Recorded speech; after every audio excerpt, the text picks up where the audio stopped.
தமிழுக்கும் தமிழனுக்கும் தலையாய வணக்கம். நேத்தி சொன்ன கதை எப்படி இருந்துச்சு தெரியல. இன்றைக்கி எங்கள் ஊர் ஸ்ரீ பூவராக பெருமாளோட கதையை பார்க்கலாம். எங்கள் ஊர் ஸ்ரீ பூவராக பெருமாள் ஸ்ரீமுஷ்ணத்தில் இருக்கார். அம்புஜவல்லி தாயார் ஸ்ரீ பூவராக பெருமாளை ரொம்ப ஆசைப்பட்டு கல்யாணம் பண்ணிக்கிட்டாங்க. அவங்க 2 பேரும் ரொம்ப சந்தோஷமாக தான் இருந்தாங்க. அம்புஜவல்லி தாயார்கிட்ட ஸ்ரீ பூவராக பெருமாள் சொல்கிறாரு, நான் மாசி மகத்துக்கு கெல்லைக்கு போகணும், நான் போயிட்டு வரேன் அப்படின்னு சொல்கிறாரு. அதுக்கு நானும் வரவா அப்படின்னு சொல்லி அம்புஜவல்லி கேட்குறான். வேண்டாம் வேண்டாம், இந்த ஊரை பார்த்துக்கணும், இந்த வீட்டை பார்த்துக்கணும், இங்கே இருக்கிற சுற்றி உள்ள கிராமத்தெல்லாம் பார்த்துக்கணும், அதனால் நீ இருந்து சிறப்பாக பார்த்துக்கோ அம்புஜவல்லி அப்படி சொல்கிறாரு எங்கள் பூவராக பெருமாள். சரி, நான் பார்த்துக்கிறேன், நீங்கள் போயிட்டு சீக்கிரமாக வந்துடுங்க, நான் வச்சுருக்க மல்லிகைப்பூ காய்கிறதுக்குள்ளார வந்துடுவீங்களான்னு கேட்குறான். அவ்வளோ சீக்கிரமாலாம் வர முடியாது, அந்த பூ பூத்துட்ருக்கு பாரு, அந்த பூ காய்க்கிறதுக்குள்ளார வந்துடுவேன், அது வரைக்கும் நீ பார்த்துக்கோன்னு சொல்லிட்டு போகிறாரு. போகிறவர் சும்மாவா போவார், போகிற இடத்துலலாம் ஆட்டம் பாட்டம் கொண்டாட்டத்தோடு போகிறாரு. கெல்லைக்கும் போகிறாரு. அங்கே போயிட்டு தர்கா இருக்குது, அந்த தர்காவுக்கு இவர் போவார், எங்கள் ஸ்ரீ பூவராக பெருமாள் போவார். அந்த தர்காவுக்கு என்ன மரியாதை பண்ணணுமோ அந்த மரியாதையை எங்கள் பெருமாள் பண்ணுவார். அவங்க பண்ணுற மரியாதையை எங்கள் ஸ்ரீ பூவராக பெருமாள் ஏற்றுப்பார். சமாதானத்துக்கும் சமத்துவத்துக்கும் பேர் போனவர் எங்கள் பூவராக பெருமாள். முடிச்சுட்டு அங்கே சிறப்பாக எல்லா வேலையும் முடிச்சுட்டு வருவார். வந்தவர் நேராக இங்கே எங்கள் அக்காவை பார்க்கலாம் வரமாட்டார். ஸ்ரீ பூவராக பெருமாள் எங்கள் அக்கா அம்புஜவல்லியை பார்க்க வரமாட்டார். இங்கே பக்கத்தில் ஆண்டி மடம் கவரப்பாளையம் அந்த சைடெல்லாம் போய் ஆட்டம் போட்டுட்டு மெதுவாக தான் வருவார். இங்கே அக்காவுக்கு செம்ம கோபம் வரும், இவ்வளோ நாள் பார்த்துட்டே இருந்தோமே இன்னும் வரலையே அப்படின்ட்டு.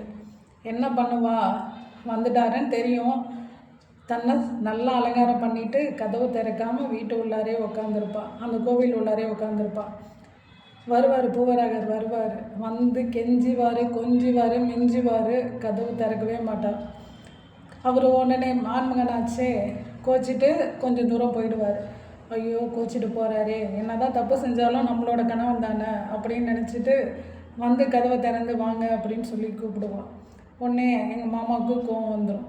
நான் அப்போவே நீ கதவை திறக்கல, இப்போ நீ கூப்பிட்டா வரணுமா அப்படின்னு சொல்லிட்டு கோச்சிட்டு போயிடுவார். அக்காவுக்கும் கோவம் திருப்பி போயிடுவான். திருப்பி மாமா சமாதானம் ஆகி வருவார், வந்து கூப்பிடுவார், அம்புஜவல்லி அப்படி சொல்லுவார். உடனே அக்காவுக்கு செம்ம கோபம் வரும்.